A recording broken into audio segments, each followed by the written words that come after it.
Hi guys, how you doing? Welcome back to the channel. And today we've got the 260 on the subsoiler. We're going to go and pull up. Well, we cut Mzuri Rehab yesterday.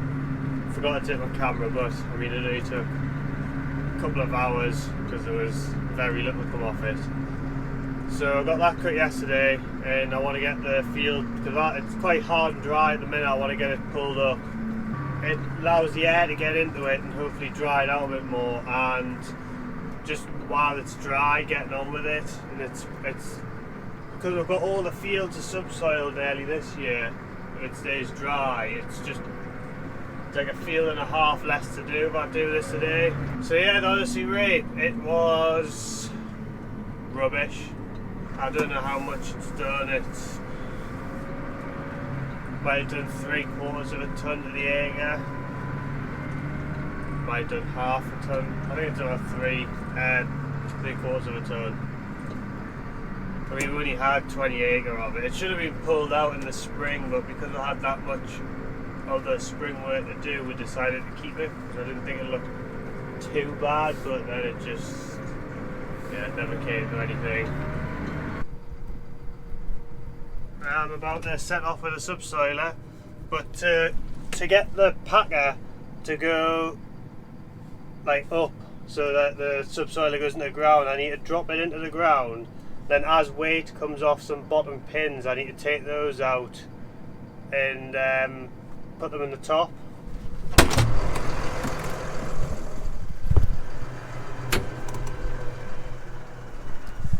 So what I need to do first is I need to take these pins out now when it's in the ground because they're slack, and then I need to let it down in the ground and then put these underneath it, and then the subsoiler should come, the packer should come up here for the depth, and then we should be set right.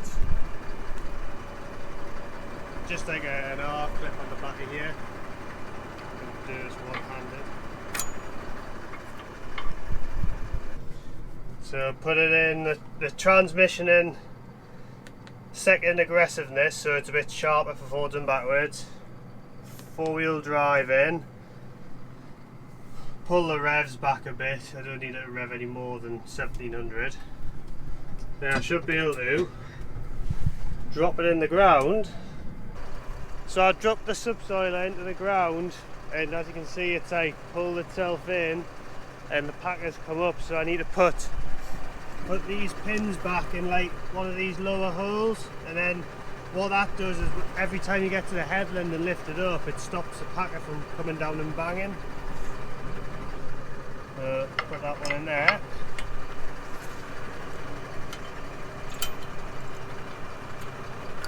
So that's in there.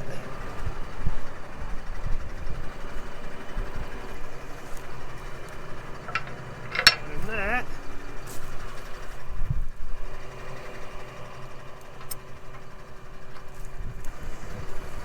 I had the subsoiler on this tractor last time, and it just basically need to keep that level. That orange bit of the frame, as long as that's level, is set right, and it maybe looks like it's lying slightly forward, so I'm going to just ease it up a bit, lengthen the top link by one, and I think we'll be set to go. I've been going for about 10 minutes now, and I've got it set up. Just had to basically put it in the ground from when I took those pins out, leveled the top link off a little bit, and it's doing a really good job. It's pretty hard and dry. It's not taking as much pulling as I thought it would take, but we've got it in about 10 inches, which is deep enough for us. I mean, you don't need it. It could go a little bit deeper if I wanted to, but I don't think we need to go that deep. So yeah, it's you'll see I'll put the camera on it in a bit, but as it's going along, the ground's kind of like coming up a bit and down, and it's like cracking it as it's going along. It looks like we're not doing much behind because you just see lines, but that's why we've got the low disturbance subsoiler, because we can go with this in front of the drill if we need to where the ground's hard. I don't need to do anything else beforehand. It's trying to keep the disturbance as minimal as possible. Like we've used old subsoilers many years ago where they're just like big legs that just howk up the ground, and you end up with like mountains all across the field because you've got great big ridges and where to pull them up. And back in the day when you used to go through with that and then either plough it or cultivate it in front of the drill, it was fine. But if we went through one of those with the direct drill, we wouldn't be able to drill behind it, so I'll have to work it anyway, and then the point is having the direct drill. But no, the Pro Oilseed Rehab, I don't know, you can probably see the stubble, it looks just a mess with weeds and other stuff. Not much Oilseed Rehab stubble, but typically we'd expect about 2 tonne to the acre.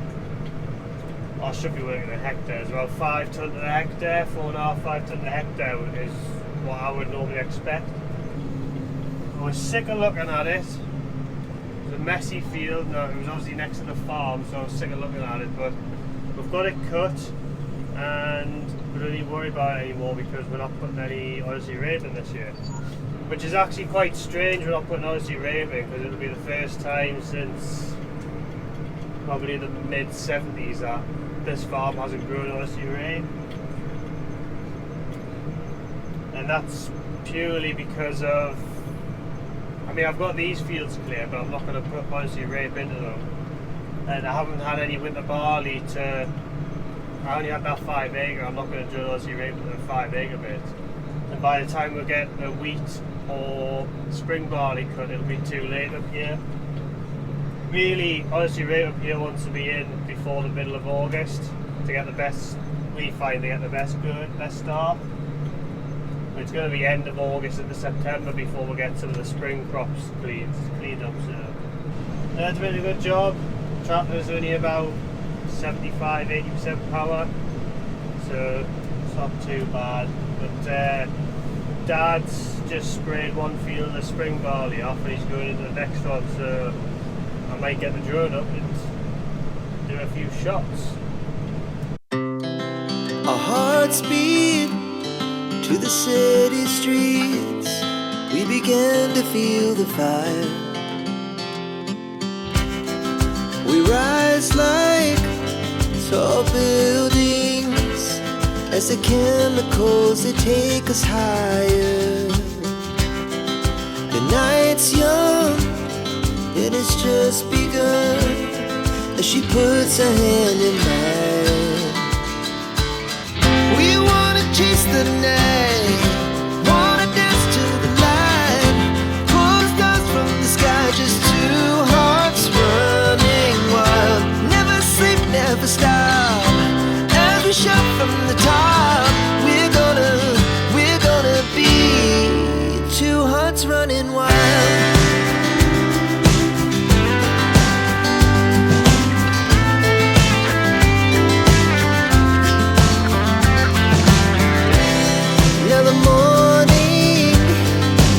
Afternoon, we lay awake in bed. The laughs so loud as the hours pass. We're gonna do it all again.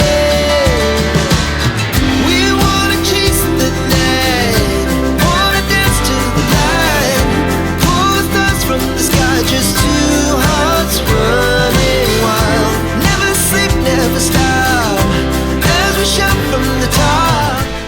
Thought we'd just hop out a bit, stretch the legs and have a look at some beans. These are the spring beans.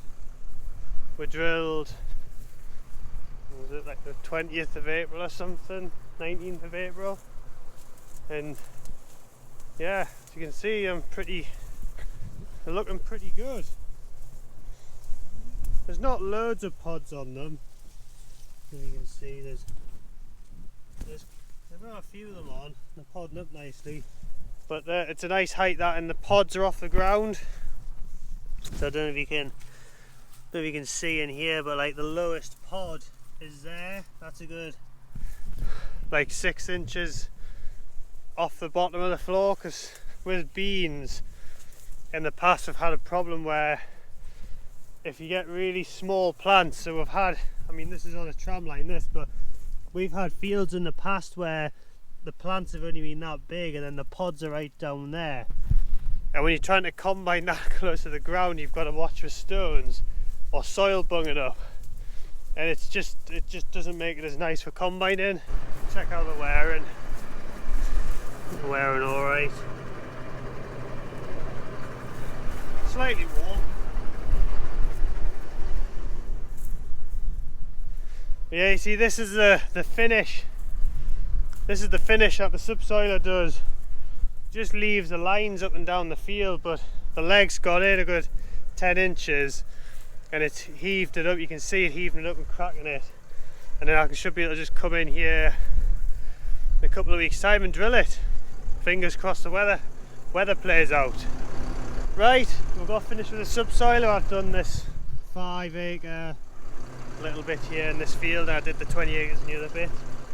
I'm gonna just blow that off, blow the tractor off, and then I'm gonna head back home, have some tea and enjoy a bit of the sunshine, because being sat in the cab's nice, but at the same time it'd be nice to sit in the garden with a beer, especially when it's 20 degrees and sunny. Thank you very much for watching, and I'll see you in the next video.